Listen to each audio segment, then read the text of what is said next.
අද අපේ රටේ දේශපාලන මාතෘකාවල තියෙන සංවාදය මොකක්ද? මම හිතන්නේ ආය අපේ රටේ අපිට මතක ඉතිහාසය නම් බැලුවත් හැම දේශපාලන වේදිකාවකම ප්‍රධානම කතාබහ වුණා වංචා දූෂණ. මට මතකයි 1994 දී චන්ද්‍රිකා කුමාරතුංග මැතිණිය කිව්වා දූෂිතයන් අල්ලලා ගෝල් ෆේස් පිටිනියට ගෙනලා හැම ගහනවා කිව්වා. ඒ වංචා දූෂණේ තරම් ප්‍රබල මාතෘකාවක් වෙලා තිබුණා. ඒ වගේම විවිධ අවස්ථාවල මේක තමයි ප්‍රධාන වුණේ. 2015 දී මට මතකයි මෛත්‍රීපාල සිරිසේන මහත්මයා කිව්වා එයාපෝට් ඔක්කොම වහන එක හොරෙකුටවත් පණින්න දෙන්නේ නැතුව කිව්වා. ඒ කියන්නේ අපේ රටේ ආණ්ඩු පෙරලනකොට මේ වංචා දූෂණය කියන එක ප්‍රධාන මාතෘකාවක් වෙලා තිබ්බා. මම හිතනවා යලි අපේ රටේ දේශපාලන වේදිකාවේ වංචා දූෂණ පිළිබඳ දේශපාලන මාතෘකාවක් ඇති වෙන්නේ නැහැ. දූෂණය වංචාව නිසා ආණ්ඩු පෙරලන කාටවත් හම්බ වෙන්නේ නැහැ. එක. දෙවෙනි එක ඊළඟ අපේ රටේ ආණ්ඩු පෙරළුණා ප්‍රජාතන්ත්‍රවාදයේ. ඡන්ද කල් දාන විදිය, මිනිස්සු ඝාතනය කරන විදිය, මාධ්‍යවේදීන් ඝාතනය කරපු විදිය, මහා මඟ මරා දාපුවා. නිසා ප්‍රජාතන්ත්‍රවාදයේ සඳහා තිබුණු ආණ්ඩු පෙරළලා අලුත් ආණ්ඩු හැදුවා. ආය අපේ රටේ ප්‍රජාතන්ත්‍රවාදයට තරජනයක් ඇති වෙන්නේ නැහැ. දේශපාලන වේදිකාවේ ප්‍රජාතන්ත්‍රවාදී පිළිබඳ සටන් පාඨයක් කාටවත් ගන්න ලැබෙන්නේ නැහැ. ඊළඟ අපේ රටේ ආණ්ඩු හැදුවා ආර්ථික බිඳවැටීම. ඒක තමයි ප්‍රධාන වශයෙන් අපේ රටේ ආණ්ඩු හදන්න හේතුනේ ආර්ථිකය. 1977 වේදිකාවේදී අර පොල් බෑවල් දෙකක් අරන් ඇවිල්ලා කිව්වා මේක 35යි මේක 35යි නේ. දෙකම එකතු කරපුන්න ඔය වගේ මතකනේ. ආර්ථිකය ප්‍රධාන වුණා. 1977 දී කිව්වා අපි හඳෙන් හරි හාල් ගෙනල්ලා දෙනවා කිව්වා. 77 දී කිව්වා ධාන්‍ය රාත්තල් 8ක් නොමිල දෙනවා කියලා. 94 දී කිව්වා පාන් 3.50ට දෙනවා කියලා. ඒ කියන්නේ ආර්ථිකයේ බිඳ වැටුනහම ජනතාව අමාරු වැටුනහම ආර්ථිකයේ මත ආණ්ඩු ඉල්ලුවා. විශේෂයෙන්ම 2022 විශාල ලෙස කඩා වැටුනම ආර්ථිකය ගැන ආණ්ඩු ඉල්ලුවා. මම හිතන්නේ ආයේ අපෙන් පරිබාහිර දේශපාලන ව්‍යාපාරවලට මේ ආර්ථිකයේ වැටිලා තියෙනවා දුප්පත් භාවය වැඩි වෙලා තියෙන ඒකෙන් ගොඩ ගන්න ආණ්ඩු ඉල්ලන්න කියලා කාටවත් ආයේ කියන්න හම්බෙන්නේ. අපි මේ රටේ දුප්පත් භාවය තුරන් කරනවා. ඊළඟ තව ආණ්ඩු වැටිලා තිබෙනවා ජාත්‍යන්තර සබඳතා නැතුව අපි තාමත් ශක්තිමත් විදේශ ප්‍රතිපත්තියක් අනුගමනය කරලා තිබෙනවා. ඒ නිසා රටට හිතකර දේශපාලන සටන් පාඨ දැන් බොහෝ අයට අහිමි වෙලා තියෙනවා. ඕගොල්ලෝ දකින්නවද එකම වේදිකාවකත් ප්‍රජාතන්ත්‍රවාදී පිළිබඳ ප්‍රශ්නයක්, ආර්ථික පිළිබඳ ප්‍රශ්නයක් නැහැ. ඒක ඉවරයි. ඒ නිසා දැන් ඒගොල්ලන්ට බලය ලබා ගැනීම සඳහා තියෙන එකම ප්‍රශ්නයක් හැටියට ගොඩනගනවා ජාතිය අනතුරේ වැටිලා, ආගම අනතුරේ වැටිලා. ජාතිය ආගම බේර ගන්න තමයි ආයේ ඉඳ හදන්නේ. ඕක තමයි කතාව.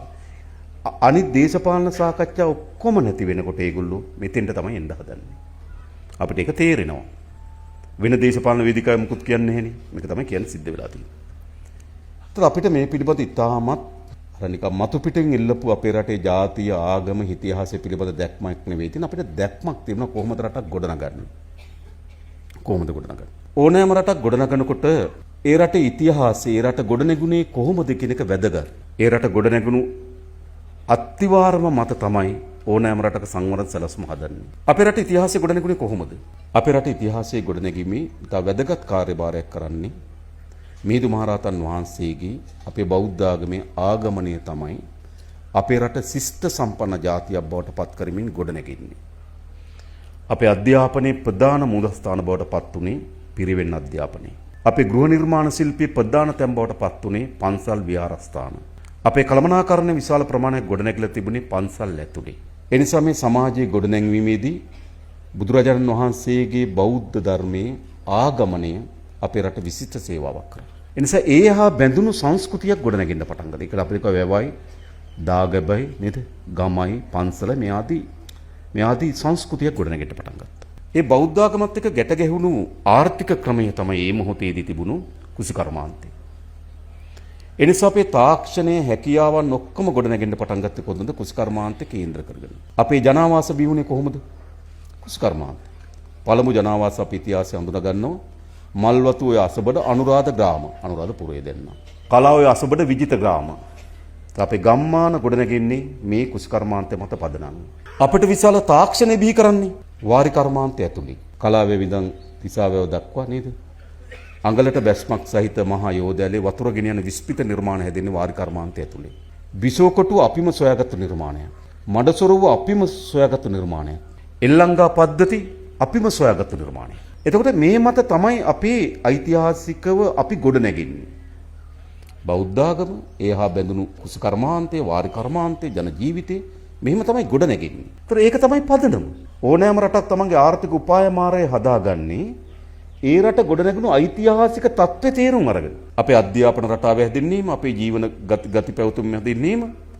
එනිසා අපි පය තබලා තිබෙන්නේ අපේ අතීත උරුමයන් මත පදනම් වූ නව ලෝකෙට ගැලපෙන ආකාරයේ නව ආර්ථික පරිවර්තන ගැන තමයි අපි කල්පනා කරන්නේ. එහෙම නැතුව මේ මහ පොළොවත් එක්ක සම්බන්ධයක් නැති මිනිස්සුන්ගේ රටක් හදන්න බෑ. ඒක පාවෙන රටක් බවට. ඒක తాවකාලිකයි. මේ මහ පොළොවත් එක්ක ඊට අක්මුල් විහිදවගත්තු හොඳ ඓන්ද්‍රිය සබඳතාවයක් තියෙන සමාජයක් ගොඩනැගීම හරහා තමයි අපේ ආර්ථික උපාය මාර්ග බවට පත් වෙන්නේ. ඒ නිසා මේ බුදුදහම පිළිබඳවත් අපේ ඉතිහාසය පිළිබඳ අපිට තියෙන එක අර දේශපාලනී වේදිකාවේ ගන්න සටන් පාඨයක් නෙවෙයි. අපි හිතනවා අපේ රට ගොඩනැගීමේ උපාය මාර්ගය අපේ රට ගොඩනැගුණු අතීතයත් එක්ක සබඳතාවයක් එක්ක තමයි යන්න ඕන කියලා. ඒ නිසා තමයි අපි බොහෝ දේ අපි සැලසුම් කරනකොට අපි පදනම් පවුරු ගැන කල්පනා කරමින් තමයි අපි සකස් කරමින් තිබෙන්නේ. ඒ නිසා මා දන්නවා දැන් මේ සටන් පාඨ ගොඩක් එමින් තියෙන්නේ වෙන මොකටවත් නෙවෙයි. මොකක් නිසාද? වෙන මොකද්ද කියන්නේ? වෙන මොකද්ද කියන්නේ? පොඩි සිද්ධියක් වුණාම අර මලකුණකට වට වුණු කපුට රෑන වගේ ඔක්කොම ගිහිල්ලා වහනවා. කහගත්තු අය මරාගත්තු අය වෙනම ඡන්ද කරපු අය එකට ගිහිල්ලා වාඩි වෙනවා. ඊට පස්සේ අධ්‍යාපන ප්‍රතිසංස්කරණ ආපු වෙලාවේ ඔක්කොම එකට ගිහිල්ලා පොල් ගහනවා, දේව කන්නලව් කරනවා, උපවාස කරනවා. චූටි දෙයක් ආවොත් වෙන දෙයක් නැහැ. වෙන මොකක්ද තියෙන දේශපාලනය? ඒ නිසා මොකද වෙලා තියෙන්නේ? අද දේශපාලනයක් තියෙන්නේ, දැක්මක් තියෙන්නේ, දෘෂ්ටිවාදයක් තියෙන්නේ ආණ්ඩුවට විතරයි. අනිත් අය ඒ මොහොතේ පැන නගින ඒවට නේද? අර මස්වැදලක් වටා වහන කපුටු රැලක් වගේ ඔය අහුවෙන කල්ලාල්ල කොනිත්ත යනවා. ඔකට කිසි දෙයක් කරන්න බෑ. අපි තම දැක්මක් එක්ක වැඩ කරමින් තිබෙනවා. ඒක තමයි වැදගත්. ඊළඟ ගත්තොත් මම දන්නවා අපේ මේ විනාශය විශාල විනාශයක්. සාමාන්‍යයෙන් ගත්තොත් වාර්තා වෙලා තිබෙන පවුල් ලක්ෂ 6.20ක් වගේ 6,20,000ක් වගේ පවුල් ප්‍රමාණයක් මේකට යට වෙලා තිබුණා. පුරවැසියන්ට ලක්ෂ 21ක් 22ක් වගේ ප්‍රමාණයක් මේකේ බලපෑමට ලක් වෙලා තිබුණා. ඒ කියන්නේ ජනගහනයෙන් 10%ක් වගේ ප්‍රමාණයක්. ආර්ථිකේ විශාල කුඹුරු, සත්ත්වපාලන ගොවිපළවල්, කුඩා ව්‍යාපාර, මන්මාවත් විශාල බලපෑමක් ඇති වෙලා තිබුණා. ඒ බලපෑම දැනට ලෝක බැංකුව දල වශයෙන් ඇස්තමේන්තු කරලා තියෙනවා ඩොලර් බිලියන 4.1ක ඇස්තමේන්තු ඩොලර් බිලියන 4.2. ඒ කියන්නේ රුපියල් ට්‍රිලියන 1.3ක් ඉක්මවන විනාශයක්. ඒ කියන්නේ කෝටි ඒවා 1,30,000කට වඩා වැඩි විනාශයක් සිද්ධ වෙලා තියෙනවා කියලා දැනට දල ඇස්තමේන්තුව සකස් කරලා තිබෙනවා. සාමාන්‍ය විනාශයට වඩා වැඩි ඒ විනාශය ගොඩ ගන්න යන වියදම. විනාශය තියෙන තත්වයට ගේන එක. හැබැයි ගොඩ ගැනීම ඊටත් වඩා වැඩි. ඒ නිසා විශාල විනාශයක් සිද්ධ වෙලා තිබෙනවා. මෙන්න විශාල විනාශයක් සිද්ධ වුණාම අපිට අවශ්‍යයි සාමාන්‍ය තිබෙන නීතිය ප්‍රමාණවත් නැහැ. විශේෂ නීති අවශ්‍යයි. ඒක තමයි ආණ්ඩු ක්‍රම ව්‍යවස්ථාවේ විශේෂ නීති පැනවීම සඳහා අවශ්‍ය බලතල දීලා තිබෙනවා. මහජන ආරක්ෂක පනත තුල විශේෂ නීති පැනවීම සඳහා අවස්ථාව ලබා දීලා තිබෙනවා. මොකද මෙවැනි ව්‍යසනයෙන් අපිට ගොඩ එන්න බෑ. සාමාන්‍ය පවතින නීතියකදී විශේෂ අධිකාරිම බලයන් සහිත නීති අවශ්‍යයි. ඒ නිසා තමයි අපි හදිසි නීතිය පැනෙන්නේ. නමුත් ඉතිහාසයේ හැම වෙලාවම හදිසි නීතිය වැඩිපුර උපයෝග කරගත්තේ මොකටද? ජනතාවගේ වෘත්ති සමිති ක්‍රියාමාර්ග අඩපණ කරන්න. එහෙම නැත්නම් මාධ්‍ය මර්ධනය කරන්න, මාධ්‍යට නිසි බලධාරියෝ දාන්න, පත්තරේ ලියන ලිපිය ඉස්සලා බලධාරියට දාන්න ඕනේ. ඉතින් බලධාරිය කපලා තමයි පත්තරේ ලිපිය දැම්මේ. මේ ඉතිහාසෙත් තිබුණා. අපි හදිසි නීතිය වෙනුවෙන් උපයෝග කරගන්නේ. තාමත් අපිට මේ ගොඩනැන්වීමේ ක්‍රියාවලිය අවසන් කරලා නැති නිසා මම කියන්නේ මුළුමනින්ම අවසන් වෙනකම් අපිට හදිසි නීතිය අවශ්‍යද? නමුත් මූලික දේවල් ටිකක් තියෙනවා. මේ මූලික දේවල් සම්පූර්ණ කරගන්න තෙක් අපි හදිසි නීතිය ක්‍රියාත්මක කරනවා. හැබැයි ඒ වගේම අපේ හාමුදුරන් වහන්සේලා අපි මේ ජනතාව ඉදිරියේ පොරොන්දු වෙනවා. ඒ කිසිසේත්ම මර්ධන අවියක් හැටියට උපයෝග කරගන්නේ නැහැ. අපිට අවශ්‍ය සමහර ඒවා වේගෙන් මිලදී ගන්න. පවතින මිලදී ගැනීමේ ක්‍රමයන්ට හදිසි ක්‍රමයක් අපිට අවශ්‍යයි. ඒකට මේ නීතිය ඕන.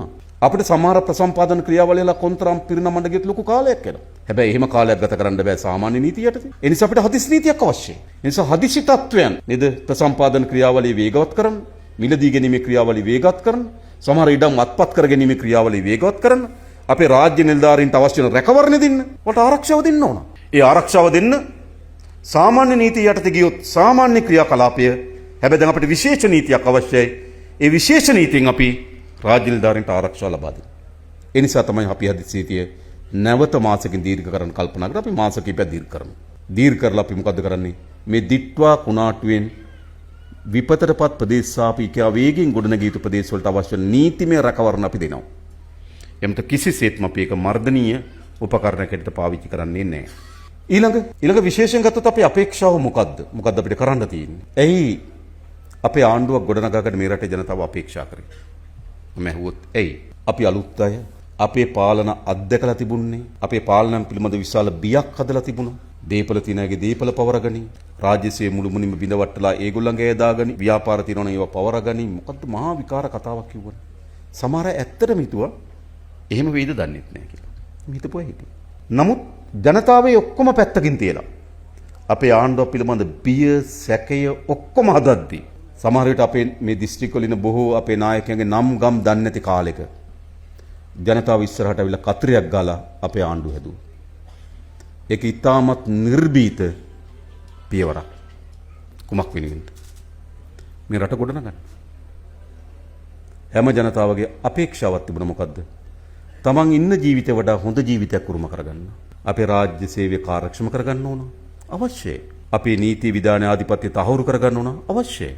අපේ සම්පත් ඉතාව හොඳින් උපයෝජනය කරගනිමින් අපේ රට ගොඩනගන්න ඕන. අවශ්‍යයි. අපි ලෝකේ සෑම රටක් එක්කම ඉතාමත් ශක්තිමත් මිතුරු සබඳතාවයන් හදාගන්න ඕන. අවශ්‍යයි. අද ලෝකේ විශාල ගැටුම් තිබෙන ලෝකයක්. වෙළඳ පොළ බෙදා ගැනීම සඳහා යුද්ධ තියෙනවා.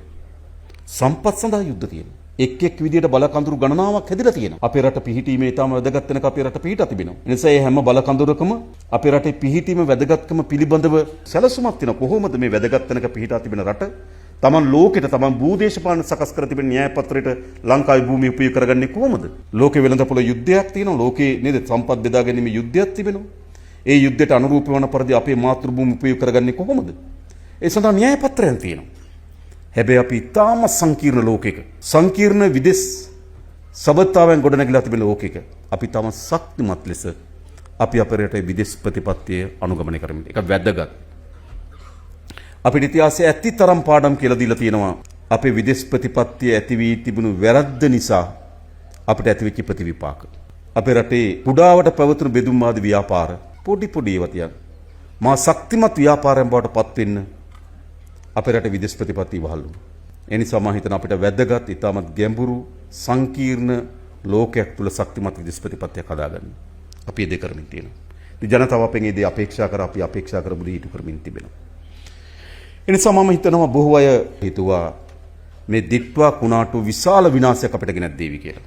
හැම වෙලාවෙම විනාශය ප්‍රාර්ථනා කරන කණ්ඩායමක් ඉන්නවා. ඒ කණ්ඩායම හැම වෙලාවෙම සිද්ධ වෙන හැම සිදුවීමක් උපයෝග කරගෙන දැන් විනාශ වෙයි කියලා. උලන්න මතක ඇති පාකිස්තානය සහ ඉන්දියාව අතර යුද්ධ ගැටුමක් ඇතිවීමේ එහෙට මෙහෙට ගහගත්තා. මේ මහා යුද්ධයක් ඇති දෙකොල්ලම න්‍යෂ්ටිකයි වලින් සමන්විත රාජ්‍යය. මට මතකයි ඒ වෙලාවේ කිව්වා කොළඹට බෝම්බ දායි කිව්වා. අනේ මේ යුද්ධය පටන් ගන්න කොළඹට කිව්වා දැන් ඉවරයි ඉන්දියාව පාකිස්තාන ගහගෙන අපේ රට ඉවර කොළඹට බෝම්බ දානවා. මුකුත් උනේ නේ. ඊට පස්සේ මැද පෙරදිග කලාපේ ඊශ්‍රායලය ඉරානය කේන්ද්‍ර කරගත්තු ගැටුම් තත්ත්වයක් නිර්මාණය වුණා. ඒතර කියන්න පටන් ගත්තා මැද පෙරදිග මහා යුද්ධමය තත්ත්වයක් ඇති වෙනවා. ඒ නිසා වැටෙනව දෙන්නම් කියලා ප්‍රාර්ථනා කරා. වැටුන්නේ. ඊළඟ එක රැයින් අපේ අපනයන සඳහා විශාල බදු පැනවීමක් කරා එක්සත් ජනපදයේ. දැන් කෝ අපේ ඇඟලුම් කර්මාන්ත ඉවරයි කිව්වා. අපේ අපනයන වලින් 23% යන්නේ ඇමරිකන් එක්සත් ජනපදයට. ඒතර අපේ ඇඟලුම් කර්මාන්තය ආශ්‍රිතව ඍජු රැකියාවත් ලක්ෂ 3.5ක් විතර තියෙනවා. වක්‍රගතොත් විශාල ප්‍රමාණයක් තියෙනවා. මේ මුළු ආර්ථිකයම වැටෙනවා කිව්වා දැන්. ප්‍රාර්ථනාවන් තිබුණා. ඒ විදිහටම දිට්ව එනකොට හිතුවා දැන් ඉවරයි. දැන් වැටෙනවා කියනවා. ඒ නිසා ගිය අවුරුදු අප්‍රේල් වැටෙනවකෝ අගෝස්තු වැටෙනවකෝ දෙසැම්බර් වල ජනාධිපතිවරුනකෝ දැන් මේ අප්‍රේල් වැටෙනවා කියනෝ නේද? ඒ කියන්නේ අපේ රට බිඳ වැටෙයි කියලා අර ඊටමත් විනාශකාරී කුරිරු ප්‍රාර්ථනයක් පතන කණ්ඩායමක් ඉන්නවා. උන්ගේ අපේක්ෂාව රටට ජාතියට සිද්ධ වෙන ඕනෑම විනාශයක් ඕනෑම අර අහිතකර බලපෑමක් ඒගොල්ලෝ ප්‍රාර්ථනා කරනවා. හැබැයි මතක තබා ගන්න. අපි මේ රට ගොඩනගමින් තිබෙන්නේ ඕනෑම ව්‍යසනයකට ඕනෑම චලනයකට ඔරොත්තු දෙන්න පුළුවන් ප්‍රමාණයේ හැකියාවන් සහිත රටක් බවට අපි මේ රටපත් කරනවා. එම රට දියුණු වෙනවා කියන්නේ. ඕනෑම ස්වභාවික ව්‍යසනයන් ලෝක ජාත්‍යන්තරයේ විවිධ ගැටුම් චලනයන් ඕනෑම වෙලාවක වෙනවා. ඒවත් අදත් වෙයි තව සියවසකින් වුණත් ඒවා සිද්ධ වෙනවා. අපි සමත් වෙන්න ඕන මොකද්ද? අන්න ඒ ඕනෑම තත්ත්වයකට ඔරොත්තු දෙන්න පුළුවන් විදිහේ ආර්ථිකයක් නිර්මාණය කර ගැනීම තමයි අපේ අපේක්ෂාව. හැබැයි ඕනෑම ප්‍රමාණී ව්‍යසනයකට ඔරොත්තු දෙන්න නම් ඉස්සෙල්ලා මොකද වෙන්න ඕන? අපි තනියම ගත්තොත් අපේ ශක්තියින් කුඩායි. හැබැයි අපි එකට එකතු වුණොත් අපේ ශක්තියින් ශක්තිමත් වෙනවා තවත්. ඒ නිසා අපි ඕනෑම ව්‍යසනයකට මුහුණ දෙන්න පුළුවන්කම පළවෙනි දේ තමයි අපි අතර තිබෙන අභ්‍යන්තර ප්‍රතිවිරුද්ධතා ගැටුම් සමනය කරගෙන අපි ඔක්කොම එක ජාතියක් හැටියට ගොඩනගෙන්න ඕන. ඒක වැදගත්. අපිට දීර්ඝ කාලයක් අපේ හැකියාවන් දුර්වල වුණේ වෙන මොකවත් නිසා නෙවෙයි. අපේ අභ්‍යන්තරව අපි අතර තිබුණ ගැටුම්. අභ්‍යන්තර ගැටුම් අපේ ශක්තියින් හීන කරනවා. අපේ ශක්තියින් අපේ යෙදවුම් වෙන දිශාවන්ට යොමු කරනවා. අපිට ඒක අවශ්‍ය නැහැ. කුඩා කෙඳි එකතු වෙලා මහා කඹයක් මහා ශක්තියක් ගෙනත් දෙනවා වගේ අපේ රටේ මේ සියලු ජනතාව එක තැනකට එක කොඩියක් යටතට එකතු වෙන්න ඕන. දකින්න තිබෙන 1980 දක යාපනයේ තරුණ විශාල ප්‍රමාණයක් ජාතික කොඩිය අරගෙන පාරේ කෑ ගහනවා. එක කොඩියක් යටතේ මේ රටේ සියලු සිංහල, දෙමළ, මුස්ලිම් මේ සියලු ජනයා එක කොඩියක් යටතට ගේන්න ඕන. ඒක අපේ අපේක්ෂාව. ඔතන තමයි පළමු ශක්තියින් අපේ රටේ තිබෙන්නේ. පළමු ශක්තියින් තිබෙන අපේ රටේ අපි එකතු වෙන්න ඕන. එනිසා අපි ඒ සඳහා විශාල වෙහෙසක් දරනවා. මම දන්නවා මේ වෙහෙසට විරුද්ධව උතුරේ ජාතිවාදී ව්‍යාපාර තිබෙනවා. උතුරේ ජාතිවාදී ව්‍යාපාරවල මුළු පැවැත්ම අහෝස් වෙලා තියෙනවා. හැමදාමත් උතුරු නැගෙනහිර ජනතාව තිබුණේ ලංකාවේ කොළඹ ආණ්ඩුව පිළිබඳ සැකයක්. අද උතුරේ ජනතාවගේ විශාල විශ්වාසයට සහ ගෞරවයට පළමු වතාවට ලංකාවේ ආණ්ඩුවක් පාත්‍ර වෙලා තිබෙනවා. පළමු වතාවට මතක තියාගන්න. ඒක හොඳ දේශපාලන පරිවර්තනයක්. ඒක විසින් උතුරේ දෙමළ ජාතිවාදී ව්‍යාපාරවල පැවැත්ම අහෝසි කරලා තියෙනවා. පවතින්න බෑ. අද කොහෙද කාටද පිළිගැනීමද? කවුද පිළිගන්නේ? කවුද විශ්වාස අපි විශ්වාස කරන පටන් ගන්න තියෙනවා. අද රට එක තැනකට එක්සත් වෙමින් තිබෙනවා. අපි එකතු වුණා කියන්නේ අපි භූමියෙන් එකට තියෙනවා කියන A9 පාර නුවරින් පටන් ගෙන යාපනයෙන් කෙලවර වෙනවා. පළාත් ගණනාවක් පහු කරගෙන අපි එකටද නැහැ. බෙලියත්ෙන් රේල් පාර පටන් ගන්න කංකසන්තුරේට අරගෙන එක දිගට යනවා. රේල් පාර එකට තියෙනවා. හැබැයි ජනතාව තනින් තන බෙදිලා ඉන්නවා. එහෙම රටක් එකතු වෙන්නේ නැහැ මතක තියාගන්න. භූමියෙන් එකතු වුණාට ඒක දේශ සීමාවලින් එකතු වුණාට රටක් එකතු වෙන්නේ නැහැ. රටක් එකතු වෙන්න නම් ඒ රට තුල ඉන්න විවිධ අනන්‍යතා සහිත ජනතාවන් එකතු විය යුතුයි. එයි උතුරේ දේශපාලනද අනාථ වෙලා ජාතිවාදී දේශපාලනද අවතන් වෙලා තිබෙනවා. දකුණේ දේශපාලන අවතන් වෙලා තිබෙනවා. අද ඒගොල්ලන් නැගිටින්න තියෙන එකම මාවත වෙලා තියෙන මොකද ආපහු ජාතිවාදී. අන්න ඒකට ඉඩ දෙන්න එපා. මගේ අම්මා තාත්තා හොඳ බෞද්ධයි. අපි පන්සල ආශ්‍රිත තමයි දුනු වැඩුනේ. අපි පන්සලේ හාමුදුරන් වහන්සේලා පාරේ ඉස්සර වැවට උන්වහන්සේලා නාණ්ඩ වඩිනකොට අපි පාරේ දන ගහලා බොරුළු පාරවල ගිහලා අපි දන ගහලා වඳපු මිනිස්සු. මගේ පළවෙනි මගේ 8 9 පන්තිල ඉස්කෝලේ අපිට ගෙන්වුවා මගේ පන්සලේ නායක හාමුදුරු බෞද්ධ ආගම ගෙන්වුවා. අපේ ලොකුම උත්සවය බවට පත් වෙන්නේ පොසොන් උත්සවය. අපිට එහෙම සංස්කෘතියක් තියෙනවා. හැම කෙනාටම පුළුවන් මෙන්න මේක කූද්දවන්න. මේක කකියවන ලේතන්ට ගේන්න පුළුවන්. ඒක තමයි මේ අර කුඩා කණ්ඩායමක් කරමින් ඉන්නේ. මම දන්නවා අපේ රටේ සැබෑ බෞද්ධ ජනතාව ඒකේ ගොදුරු බවට පත් වෙන්නේ. ඒක ඒගොල්ලන්ටම සතුටු වෙන්න පුළුවන්. ඒගොල්ලන්ටම තෘප්තියක් ලබන්න පුළුවන්. ඒගොල්ලන්ටම ලේ රත් කරගන්න පුළුවන් එච්චරයි. ආය අපේ රටේ ජාතිවාදයට උතුරේ දකුණෙත් ඉඩක් දෙන්නේ නැහැ. මම ඒකනම් ඔබට කියනවා. අපේ પરම්පරාව ඇති වෙනකන් යුද්ධ කරගත්තා. උතුරේ ගිහිල්ලා බලන්න. තමන්ගේ ස්වාමියා හිමි වුණු වැන්දබුවන් තමන්ගේ ස්වාමියාගේ ඡායාරූපය ළඟන පාරේ ඉන්නවා. තමන්ගේ දරුවා හිමි වුණු අම්මලා කඳුළු සලමින් පාරේ එක තමයි උතුරාද. දකුණ බලන්න. දකුණේ ගම්මාන වලට ගියොත් ඔය සෝන් පිටියකට ගියොත් හමුදාවේ නිලධාරීන් මොකද්ද අපිට ඉතුරුලා සෝන් කොත්. මට මතකයි සමහර අනුරාධපුරේ සමහර පාරවල හැමතැනම බස් ස්ටෑන්ඩ් එක බස් නැවතුම් පොළ අපේ දිවි දීපු නිලධාරියගේ නමින් නම් කරලා තියෙනවා. යලි කවුරු හරි උත්සාහ කරන අපේ රටේ ජාතිවාදී අවුස්සන්න අපිට දෙන්නේ නැහැ. අපිට අවශ්‍ය අපේ પરම්පරාව යුද්ධ කරගත්ත අපේ දරුවන්ගේ પરම්පරාව යුද්ධ කරගන්න ඕනේ නැහැ. නිසා ඒ වෙනුවෙන් අපි වැඩ කරනවා. මම ඒකට නම් කියන්නේ මේ නීති මදි නම් තව නීති ශක්තිමත් කරනවා. මේකට ඉඩ දෙන්න බෑ. අපි ඇති වෙනකල් ලේ හලපු ජාතිය. මේ මහ පොළොව මොන තරම් ලේ වලින් කඳුළු වලින් තෙත් වෙලා ඇද්ද මේ යුද්ධ හේතු කොටද? තවදුරටත් ඒක වෙන්න දෙන්න බෑ. එනිසා ඔය ජාතිවාදී දේශපාලනය තමයි ඒගොල්ලන්ට තියෙන එකම ඔරුව ඕක. ඔය කෑ ගන්න හිට කියන්න පුළුවන් අපි දූෂණයෙන්තර පාලනයක් හදනවා කියලා. ඒක කියන්න බෑනේ. දූෂණයේ යෙදුණු නායකයට ඇවිල්ලා. ඒගොල්ලන්ට පුළුවන් ද අපි ප්‍රජාතන්ත්‍රවාදී මාධ්‍ය නිදහස හදනවා කියලා. එහෙම කියන්න බෑනේ මාධ්‍යවේදීන් ඝාතනය කරපු නායකයෙකුට ඇවිල්ලා. ඒගොල්ලන්ට පුළුවන් ද අපි ආර්ථිකයේ සමෘද්ධිමත් රටක් හදනවා කියලා. තෙල් පෝලිං ගෑස් පෝලිං ඇති කරපු නායකයන්ට ඇවිල්ලා කියන්න බෑනේ අපි සමෘද්ධිමත් ආර්ථිකයක් හදනවා කියලා කියන්න බෑ. එකම දේ තමයි අපි අර කකියන ලේ අවශ්‍යනේ. ඔක තමයි ඒතලා තියෙන දේශපාලනය. එනිසා මම හිතනවා අපි මේ ජාතිවාදයට රීව ආරම්භ කරලා තියෙන ගමනට අපේ හාමුදුරන් වහන්සේලාගේ අපේ ආගමුතුමන්ලගේ විශාල සහායක් තිබෙනවා. මේක තමයි සැබෑ බෞද්ධ ධර්ම. වෙන කොතර බෞද්ධ ධර්ම වෙන තැනක නැහැ. මෛත්‍රී කරුණාව පෙරදරි කරගත් ධර්ම. ඒ ධර්ම කොහොමද ගැටුමකට යොමු කරන්නේ අපි? ඉඩ දෙන්නේ නැහැ. ඒ නිසා මම හිතනවා බෞද්ධ ආගමේ තියෙන පදනම් පවුරු සහිතව තමයි යහපත් සමාජයක් නිර්මාණය කිරීම සඳහා අපි පොරබදන්නේ. සෑම ආගමක්. ඒ හැම ආගමක විමුක්ති හරයක් තියෙනවා. නබි නායකතුමාගේ දේශනාවල විමුක්ති හරයක් තියෙනවා. ජේසුස් වහන්සේගේ දේශනාවන් තුළ විමුක්ති හරයක් තියෙනවා. යහපත් සමාජයක් වෙනුවෙන් දේශනා කරලා තියෙනවා. මම බෞද්ධෙක් වුණයි කියලා අනිත් ආගමේ තියෙන විමුක්ති හරය අපි ප්‍රතික්‍රියා කරන්න බෑ. පිළිගන්න ඕන. එයාට ඒ පිළිගැනීමට අපි ගෞරව කරන්න ඕන. එයාට ඒ ආගමක් ඇදහිීමේ අයිතිය අපි පිළිගන්න ඕන. මොකක්ද තියෙන වැරද්ද? එහෙම රටක් අපිට ඕනේ නැද්ද? අපි එහෙම රටක් හදනවා. අන්නේ ඒ ශක්තිය තමයි මම හිතනවා අපිට නැවත නැගිටින්නත් අපිට ලෝකයේ දියුණු රාජ්‍ය බවට පත් කරන්නත් අපිට හයිය දෙන්නේ අපේ එකමුතුභාවය. බෙදුනොත් අපි ඉවරයි. එඳ අපි එකතු වෙන්න ඕන. ඉතින් මම හිතනවා මේ දිට්ඨසුලි කුණාටුවේදීත් අපි ඒන් ගොඩේම සඳහා අවශ්‍ය වෙන බලවේගයන් එකතු වුණා. එහෙම නැත්නම් අපිට මෙච්චර උඩට එන්න බෑ. දේශපාලන අධිකාරිය අපි උපරිම උත්සාහයක් දරුවා. අපේ රාජ්‍ය නිලධාරීන් ඔබතුමාලා විශාල වේසක් දරුවා. අපේ හාමුදුරන් වහන්සේලා ආගමික ස්ථානවල පූජකතුමන්ලා නේද විශාල වේසක් දරුවා. අපේ ව්‍යාපාරිකයෝ කර්මාන්තකරුවෝ විශාල උදව් කරා. අපේ විදේශගත ශ්‍රී ලාංකිකයන් විශාල උදව් කරා. සාමාන්‍ය දේපලක් තිබුණු සාමාන්‍ය පුරවැසියෙක් උදව් කරා. ඒ සියල්ල ශක්තියින්ගෙන් තමයි එකතු වීමේ ශක්තියින් වලින් තමයි දිට්ඨා වලින් අපි කෙටි කාලයකින් ගොඩීමට හැකියාව ලැබුණේ. ජීවිතේදී අපිට මූලික අවශ්‍යතා ටිකක් තියෙනවා. ඉන්න ගෙදර, ආදායම් මාර්ගයක්, දරුවන්ට අධ්‍යාපනය, නිරෝගී සම්පන්න ජීවිතයක්, මානසික සුවය. ඒක අපේ රටේ පුරවැසියන්ට අරන් දෙන්න ඕන. කොච්චර ප්‍රමාණයක් වෙනවද පාර යනකොට බලන්න මූණ හිනාවක් නැති මිනිස්සු ඉන්නවා. කල්පනා කර කර පාර යන්නේ. අධ්‍යාපනයක් ලබා ගන්න කොච්චර වේසක් දරන දෙමව්පියන් ඉන්නවද තමගේ දරුවන්ට. ආදායම් මාර්ගයක් නොමැති මිනිස්සු කොච්චර ඉන්නවද. අද කෑම වේලක් කැවුත් රැයට කොහොමද කන්නේ කියලා කල්පනා කරන මිනිස්සු ඉන්න රටක. දේශපාලකයන් දෙමන ආශි කරන අයිතියක් නේ. ඒ නිසා තමයි අපි හිටපු ජනාධිපතිතුමා වරප්‍රසාද ඔක්කොම අයින් කරා. හරිද? මම හිතන්නේ ලබන සතිය පාර්ලිමේන්තුවට ගියනවා. මන්ත්‍රීවරුන්ගේ විශ්‍රාමයට පහසු කරනවා. ඒ පනත ලබන සතිය පාර්ලිමේන්තුව සම්මත කරනවා. හරි. ඇයි? මම කියන්නේ ඒකේ විශාල මුදල් ප්‍රමාණයක් ඉතිරි වෙනවා කියන එක නෙවෙයි. හැබැයි දේශපාලකයේ ආදර්ශය දෙන්න ඕන දැන්. එහෙම නැතුව අපේ මේ රට නැලි නැගිටවන්න බෑ. ඒ නිසා අපි ඒ සඳහා ආදර්ශයක් ලබා දෙමින් තියෙනවා. ඒ නිසා මේක තමයි ආණ්ඩුව. මේ ආණ්ඩුව තමයි මේ රට හදන්නේ. හදලා එක අරමුණකට නේද?